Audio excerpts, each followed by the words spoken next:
Dimanche 21 mars 2021, bienvenue aux informations de la soirée. Voici les titres.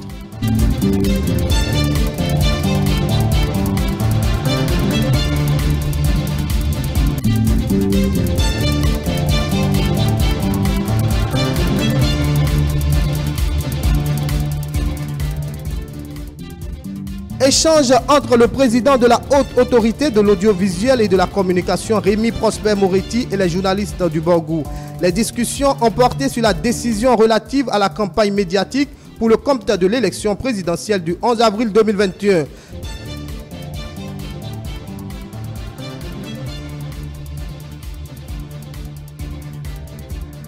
Investiture ce samedi 20 mars 2021 du duo Corentin Kokwe-Irénée Agossa. Sous la bannière Restaurer la confiance, ils ont présenté leur vision et leur combat. C'était au stade municipal d'Alada devant des milliers de militants.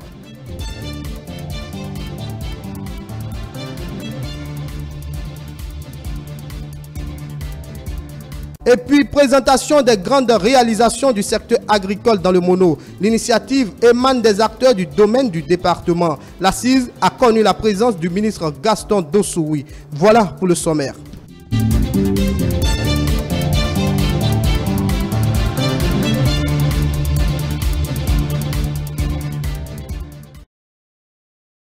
Pour vous informer, le président de la haute autorité de l'audiovisuel et de la communication a tenu une séance de travail avec les journalistes du Borgou. Les échanges ont porté sur la décision relative à la campagne médiatique pour le compte de l'élection présidentielle du 11 avril 2021. La rencontre a eu lieu ce vendredi 19 mars 2021 dans la salle de conférence de la station régionale de l'OETB à Parakou. Compte rendu, Mikaya Imoru, Boris Arissou. Séance d'échange entre la haute autorité de l'audiovisuel et de la communication et les hommes des médias du Borgou ce vendredi 19 mars 2021. Il a été question pour Rémi Prosper Moretti et sa délégation de vulgariser la décision numéro 21-017 BARAC du 16 mars 2021 portant réglementation de la campagne médiatique pour l'élection présidentielle d'avril 2021. Parakou n'est pas une petite zone dans la couverture médiatique du pays. Comme nous le savons, Parakou aussi est un terrain fertile. C'est pour ça que nous avons voulu nous-mêmes venir et suivre la vulgarisation, nous rendre compte que cela a été bien fait et que vous avez compris pour que après il n'y ait pas d'inconvénients. Nous constatons de jour en jour que notre maturité professionnelle ne va que de façon exponentielle. Nous ne pouvons que vous remercier. Nous constatons que de jour en jour, lors de la vulgarisation de nos décisions, beaucoup comprennent parce que beaucoup ont déjà de l'expérience. Beaucoup savent ce qu'ils ont à faire. Nous vous demandons de rester professionnels. Selon le président de l'institution de régulation des médias, cette séance a été instituée pour des élections présidentielles sans anicroche et d'amener les journalistes à éviter des dérapages et la transmission des informations à caractère politique au cours de la campagne présidentielle. Une campagne qui s'étendra sur la période allant du 26 mars à 0h au 9 avril à minuit. Il va falloir que nous puissions faire attention dans le traitement de l'information. Lorsque nous traitons une information et que nous pensons ou bien que nous sommes sûrs que cette information n'est pas constructive, bien qu'elle soit vraie, notre profession exige que nous puissions nous retenir. Cette séance, meublée de commentaires des 33 articles de cette décision, a permis aux hommes des médias du Borgou de prendre une fois encore la mesure de leurs responsabilités pour une élection apaisée. Les ressortissants de l'ère culturelle Nago et peuples assimilés résidant à Parakou se mobilisent pour une élection apaisée au Bénin. Ils l'ont exprimé à l'occasion d'une grande mobilisation ce samedi au centre d'alphabétisation de la cité des Kobourou. Occasion pour eux de reconnaître les avancées observées au Bénin et de se réjouir du choix de Madame Talata comme colistière de Patrice Talon. Le récit est signé Léon Batonriro et Boris Arissou.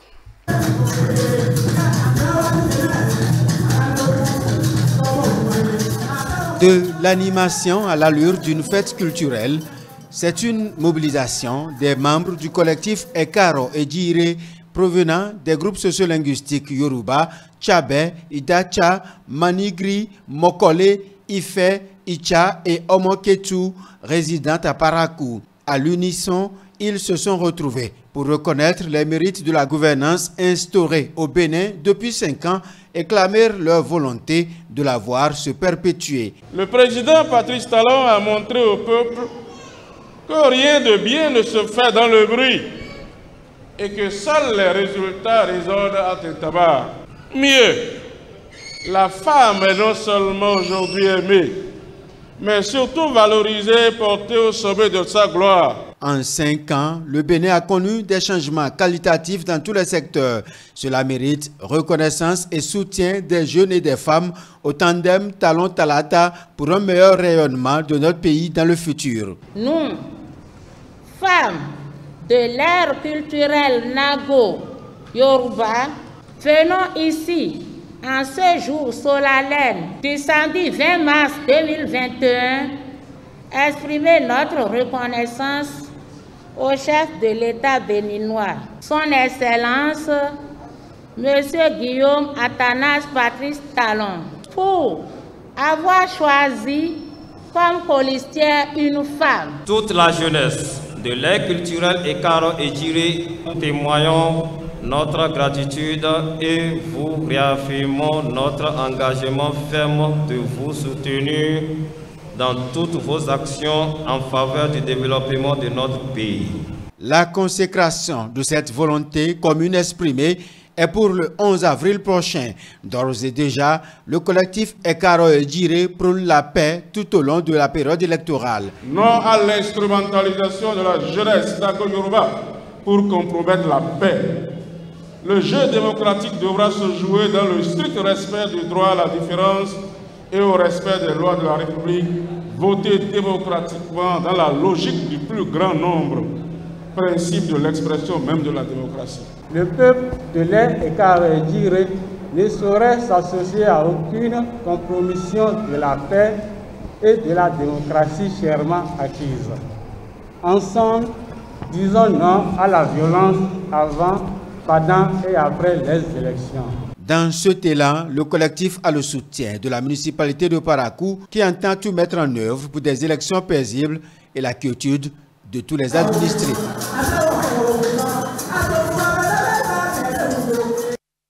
Le stade municipal d'Alada a abrité ce samedi 20 mars 2021 la cérémonie d'investiture du duo Corentin Koroué Irénée Agossa. Sous la bannière Restaurer la confiance, le duo a exposé à ces milliers de militants venus de tous les départements du Bénin sa vision et son combat. Aziza Tchamou et Edouard Capo nous en disent davantage dans ce reportage. Grande mobilisation au stade omnisport d'Alada. L'ardent soleil de ce samedi 20 mars 2021 n'a pas du tout émoussé l'ardeur de ces militants et sympathisants du parti Restaurer la confiance, le deuxième parti de l'opposition dont le duo de candidature est retenu pour la présidentielle du 11 avril prochain. Ils sont venus de toutes les contrées des 77 communes du Bénin pour un seul objectif, porter haut le flambeau du RLC à l'occasion de cette cérémonie qui consacre officiellement leur investiture. Le duo Koroué Agossa entend poursuivre dans la même dynamique, celle de préserver les acquis démocratiques, selon le directeur de campagne. Il est dit que la souveraineté appartient au peuple, rien qu'au peuple. Le courage suppose la foi, l'audace et l'engagement. Le duo Koroué Corentin et Agossa Irénée incarne ce courage, cette audace, cet engagement. Et ces deux personnalités nous convient, nous Béninois, Béninoises, d'abord à être confiants en nous-mêmes, à avoir confiance en eux. Oui, le duo Corentin Koroué et Irénée Agossa a une mission qui consiste à donner confiance et foi et espérance aux Béninois et aux Béninoises face à leur destin commun pour une démocratie apaisée. À cœur vaillant, rien d'impossible, la restauration de la confiance passe préalablement par la détermination et la conviction. Cette évidence, le candidat au poste de vice-président Irénée Agossa en est convaincu. Nous l'avons mené avec foi, audace et engagement. C'est pourquoi nous l'avons inscrit au bas de nos affiches. Il fallait croire et croire en Dieu, croire en nous-mêmes pour remporter cette victoire. Nous l'avons fait parce que nous avons constaté qu'à notre propre sein, au niveau de l'opposition, le problème qui se pose, c'était le problème de la confiance. Il fallait avoir la confiance entre nous. Il fallait que nous puissions nous réunir pour participer à la compétition. Nous avons tout fait pour participer à ce jeu. Et c'est ainsi que nous avons la probabilité de gagner. Nous avons tout fait pour être présents et faire en sorte que vous puissiez vous exprimer. Ce que nous allons gagner toujours, c'est cette unité de notre pays. Une union des filles et fils du Bénin qui ne serait possible sans le dialogue. Pour Corentin Koroué, candidat à la présidentielle du 11 avril prochain, le choix de sa candidature et celui de son colistier se justifie par un appel divin. René Agossa et moi, lorsque nous avons accepté d'être candidats pour sauver le Bénin, nous avons écouté de très loin un cri divin qui nous a dit: vous avez le devoir de sauver ce pays. Notre politique de confiance fera de vous dans quelques jours des héros. Le compte à rebours vient ainsi d'être lancé. Les partisans et sympathisants sont invités à faire le geste utile, et ceci dans la sérénité et la paix. Les cadres des secteurs agriculture, élevage et pêche du Mono ont échangé ce samedi 20 mars 2021 avec les autorités de leur ministère de tutelle. Ils ont passé au peigne fin les grandes réalisations de leur secteur depuis 2016. La rencontre s'est tenue en présence du ministre Gaston Dossouri. Le point avec Stanislas Atadeyon et Prudence Koussoran. Il a répondu à l'appel des cadres et acteurs du secteur de l'agriculture du département du Mono. Il s'agit de Gaston Dossouri, ministre de l'Agriculture, de l'Élevage et de la Pêche. L'objectif de cette invite des cadres et acteurs est de dresser le bilan des grandes réalisations opérées dans le secteur depuis 2016. Nous avons l'ouverture et réhabilitation des voies au niveau de plusieurs pistes agricoles pour un linéaire cumulé de plus de 60 km. Mise en place des matériels et des intrants agricoles, semences, les fertilisants, les produits phytosanitaires pour la production des cultures maraîchères, du riz et du maïs. Réalisation de forages à but agro-pastoral dans toutes les communes du Mono. Près de 500 jeunes entrepreneurs agricoles sélectionnés pour la formation et pour l'installation à travers un certain nombre de projets programmes, notamment PADAM, PEDAB et PROCAL. Dans le cadre de la mécanisation agricole, 12 promoteurs ont bénéficié d'un appui pour l'acquisition de tracteurs, de motoculteurs et de 2 unités de transformation de riz ont bénéficié de mini-rizeries et de trieuses optiques. Les producteurs du Mono tiennent à vous témoigner leur gratitude pour la prise en compte de toutes les communes du département par l'intervention des projets et programmes en cours dont PADAM, PADMA, DEFIA, PROVAC, PROSIVA. À l'instar des autres départements du Bénin, le Mono a également bénéficié du programme d'action du gouvernement. Et depuis, des résultats satisfaisants s'enregistrent de part et d'autre. Notre département, le Mono, a d'énormes potentialités. Nous avons des terres cultivables, nous avons de l'eau. Certes, les réformes ont impacté notre département. Nous avons eu beaucoup de projets, mais nous en voulons plus. Nous donnons chaque fois les moyens au gouvernement d'avancer.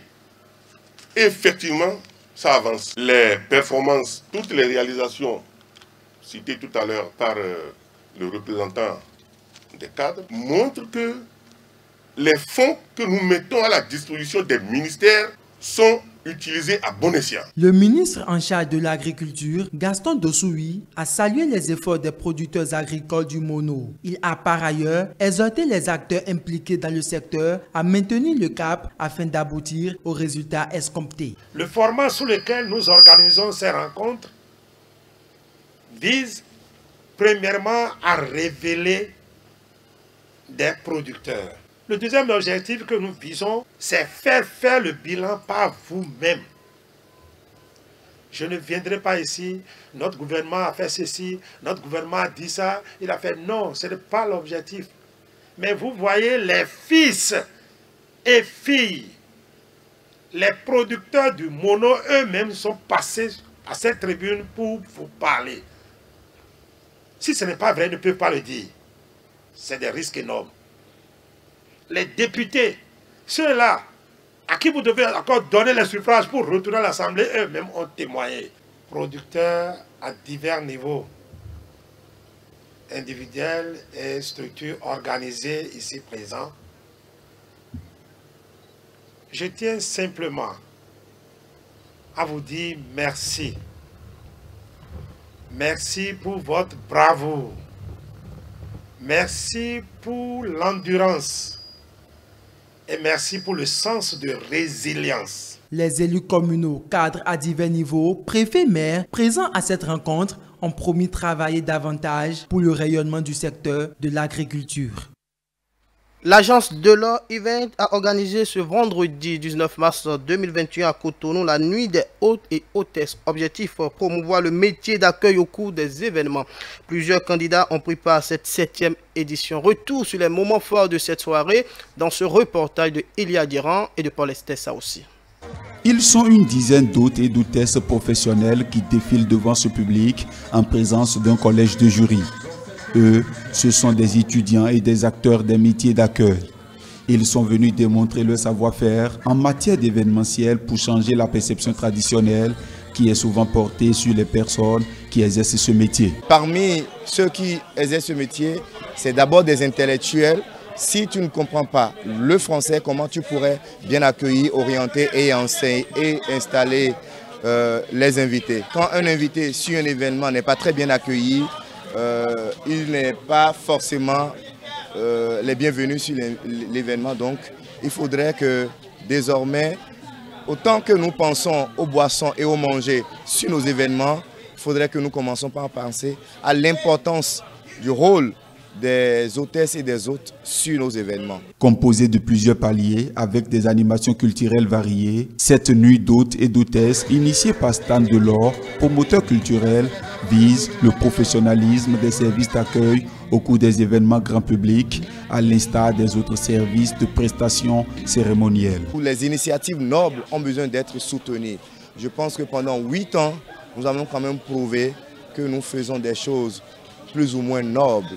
Et nous avons besoin de votre soutien. Soutenez-nous pour que nous allions davantage de l'avant. Après plusieurs passages des candidats sur scène et la présentation respective de leurs projets, conformément aux critères de sélection, le jury a délibéré à la satisfaction du grand public, visiblement émerveillé. La troisième a 2,66 sur 4. Elle totalise une moyenne de 2,66 sur 4. La deuxième totalise une moyenne de 2,88 sur 4. C'est la candidate numéro 4. La première totalise une moyenne de 3,37 sur 4. Donc les premières sont deuxième. Moment favorable pour les lauréats de la 7e édition de la nuit des hôtes et hôtesses d'exprimer leur reconnaissance. Il est crucial de remercier le Créateur parce que n'eût été lui, je ne serais pas là. Il faut déjà rendre grâce à notre cher papa. Et deuxièmement, je ne manquerai pas de remercier le public qui s'est déplacé, surtout parce que le public a été important dans cette décision. Donc je remercie également le public, les amis qui se sont déplacés, les membres du jury, et M. Stan Delors qui a organisé cet événement. Je suis assez contente, heureuse je dirais, mais malgré tout, je remercie fortement mes amis, mes parents, tous ceux qui m'ont soutenu durant tous ces moments de répétition et tout. Je dis merci à tout le monde. Tous ceux qui pensent que la nuit des hôtes et hôtesses, ce n'est pas une nuit qui doit être faite. Ils se trompent beaucoup car c'est une nuit vraiment très splendide et Stan Delors ne cesse de nous le prouver chaque fois et à chaque édition. L'autre temps fort de cet événement est la coupure de gâteau qui marque la célébration de la date d'anniversaire de l'organisateur Stan Delors. Il est entouré des parents, proches et amis qui l'accompagnent dans la réalisation de cet ambitieux projet, celui de faire de l'événementiel une référence au Bénin. Elles ont toutes le sourire. Est-ce qu'on peut les applaudir, mesdames et messieurs? On ouvre la page inter de cette édition. Les autorités sanitaires chinoises ont demandé que davantage de personnes soient vaccinées. Ils ont déclaré que l'efficacité du vaccin contre la COVID-19 en Chine s'était améliorée à mesure que de plus en plus de gens recevaient des vaccins. C'est ce qu'a déclaré Lin Bin, directeur adjoint de la Commission nationale de la santé, lors d'une conférence de presse à Beijing. On suit le reportage de nos confrères de CCTV+, pour de plus amples explications. Selon la Commission nationale chinoise de la santé, la Chine a injecté près de 65 millions de doses de vaccins dans le pays. À l'heure actuelle, nous menons des campagnes de vaccination par ordre de priorité allant des groupes à risque élevé d'infection et de transmission aux groupes à risque élevé de développer de graves symptômes. Nous élargirons progressivement la couverture vaccinale afin que d'autres citoyens puissent aussi en bénéficier. En ce qui concerne l'innocuité et l'efficacité des vaccins, le pays a mis en place une plateforme électronique de traçabilité des vaccins. Les autorités sanitaires locales doivent faire des rapports des vaccins en téléchargeant les informations sur la plateforme dans les plus brefs délais. Nous devons nous assurer que la source et l'utilisateur de chaque dose soient traçables. Dans le même temps, chaque service de lutte contre la maladie doit confirmer l'innocuité des vaccins. Le personnel médical doit surveiller la température pendant le stockage et le transport pour s'assurer que chaque dose soit efficace. Entre-temps, les autorités médicales chinoises ont clairement indiqué qu'il n'y avait aucune donnée indiquant que la variation du virus réduirait l'efficacité des vaccins chinois. Nous devons encore agir activement pour faire face à la variation du virus. Premièrement, nous devons surveiller de près ces variations et étudier leurs effets sur nos vaccins.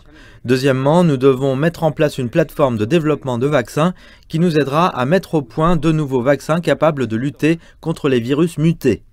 Selon Wang, plusieurs autres équipes chinoises de recherche et de développement travaillent également sur de nouveaux vaccins.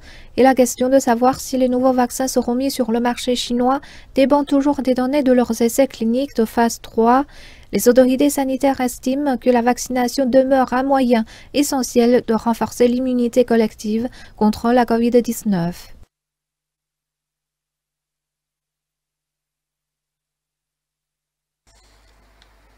On reste avec nos confrères de CCTV+, pour évoquer à présent les phrases classiques citées par le président Xi Jinping.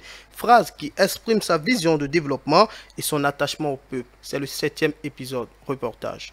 坚持以人民为中心的发展思想，坚定不移走共同富裕道路。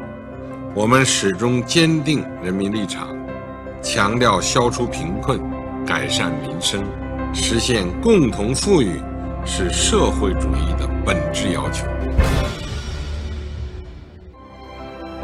治国有常而利民为本，以人民为中心的发展思想不是一个抽象的玄奥的概念，不能只停留在口头上，止步于思想环节，而要体现在经济社会发展各个环节。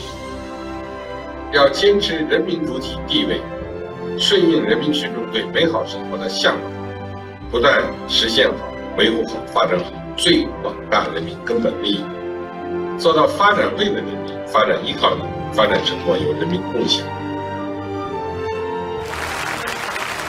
在这段讲话当中，总书记引用了2句典故：“治国有常而利民为本”。这处典故呢，出自于《淮南子·范论训》。所谓“治国有常”，那就是说，治理国家虽然有一定的常规常法，但常规常法的本质是要对人民有利。制度随着时代的发展，它不一定适合当下的实际和需要，就应该废止或者呢进行改革。而改革的根本目的是为了有利于人民。习近平总书记引用“治国有常而利民为本”，是在更高、更广泛的层面提出了资源共享、保障人民利益的要求。这其中当然也包含了教育资源共享、医疗资源共享等生活的方方面面，因为这些都和人民的利益息息相关。C'est sur ce 7e épisode des phrases classiques citées par le président Xi Jinping que nous refermons ce journal. Un journal réalisé par l'ensemble de notre rédaction. Merci de l'avoir suivi. Merci également à toute l'équipe technique. Ne bougez pas, tout de suite après moi, à 20 h, vous suivrez Le décryptage de l'actualité de la semaine avec le consultant politique Agapit Napoléon Maforican. Retrouvez-nous sur nos différentes plateformes digitales www.etelebene.com, sur YouTube, Facebook. Tapez tout simplement dans la barre de recherche ETélé Bénin. Merci pour votre fidélité. À bientôt.